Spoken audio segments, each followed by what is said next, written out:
নাফি, আমরা আসলে এখন রয়েছে ঠিক কাকরাইল মোড়ে।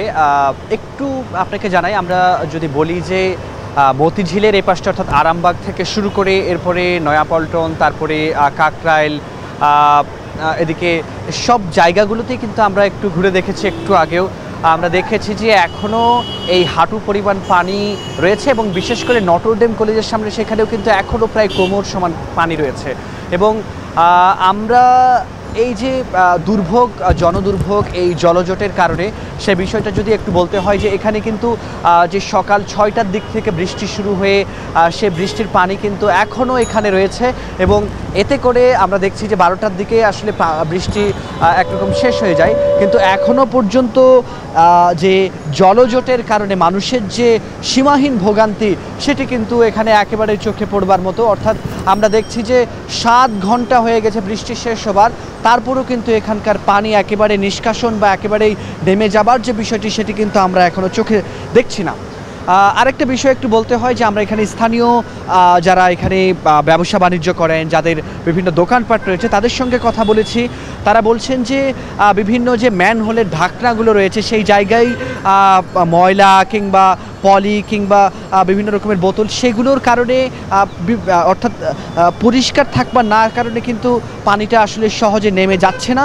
এবং আমরা দেখেছি যে একেবারে বেসমেন্টে বা আন্ডারগ্রাউন্ডে যাদের গাড়ির পার্কিংয়ের যে জায়গাগুলো রয়েছে আশপাশের বিভিন্ন ভবনের নিচে, সেই জায়গাগুলোতেও কিন্তু আমরা দেখেছি যে একেবারে এখনও সেখানে পানি রয়েছে এবং অনেক গাড়ি কিন্তু আসলে ব্যাপক ভোগান্তির মধ্যে পড়ে গেছে। এবং আরেকটা বিষয় যদি বলতে হয় যে আজকে যেহেতু শুক্রবার সাপ্তাহিক ছুটির দিন ছিল, সে কারণে কিন্তু আজকে মানুষের অফিস আদালত কিংবা আজকে স্কুল কলেজের কোনো বিষয় ছিল না। তারপরও জীবিকার প্রয়োজনে অনেকেই কিন্তু বিভিন্ন প্রয়োজনে সড়কে অনেককে বের হতে হয়েছে এবং যারাই বের হয়েছেন প্রত্যেককেই কিন্তু ভোগান্তিতে পড়তে হয়েছে।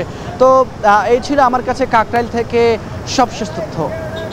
কাকরাইল থেকে জলবদ্ধতার খবর জানাতে যুক্ত ছিলেন ফরহাদ বিনোর। এবার যেতে চাই পান্থপথে, সিওল আমাদের কাছে। সিওল, জানাবেন যে 12 ঘন্টা হয়ে গেছে এই বৃষ্টি শুরু হয়েছিল, এখন পর্যন্ত আপনি যে জায়গাটায় আছেন সেখানে জলবদ্ধতার খবর কি, আর জনজীবনে ভোগান্তি কেমন দেখতে পাচ্ছেন সেখানকে?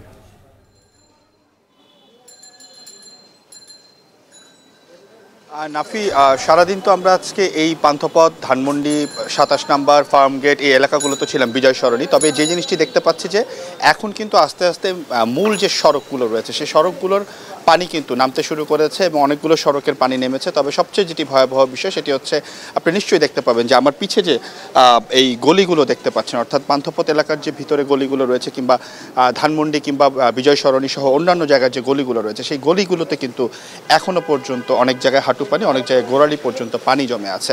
তার একটি বড় কারণ হচ্ছে এই যে বিভিন্ন গলিগুলো রয়েছে সেগুলো কিন্তু মূল সড়ক থেকে অনেকটাই ঢালু এবং সেই ঢালু গলিগুলোতে কিন্তু এখনও পর্যন্ত পানি নামতে পারেনি, কারণ এখানকার যে হলগুলো রয়েছে সেগুলোর আশেপাশে কিন্তু বন্ধ হয়ে আছে। সেগুলো বিভিন্ন ধরনের বোতল কিংবা প্লাস্টিকের কারণে এখনও পর্যন্ত বন্ধ। এবং একই সাথে আরেকটি বিষয় আপনাকে বলি, বিভিন্ন বাসাগুলোর যে আন্ডারগ্রাউন্ড গ্যারেজগুলো রয়েছে সেই গ্যারেজের ভিতরে কিন্তু সারাদিনই পানি ঢুকেছে, যার কারণে তারা কিন্তু সেই পানিগুলো বের করতে পারেনি। যারা এই মুহূর্তে কিন্তু অনেকগুলো বাসায় আমরা দেখেছি তারা ইঞ্জিন চালিত মোটরের মাধ্যমে কিন্তু সেই পানিগুলো বের করে আবার রাস্তায় দিয়ে দিচ্ছে।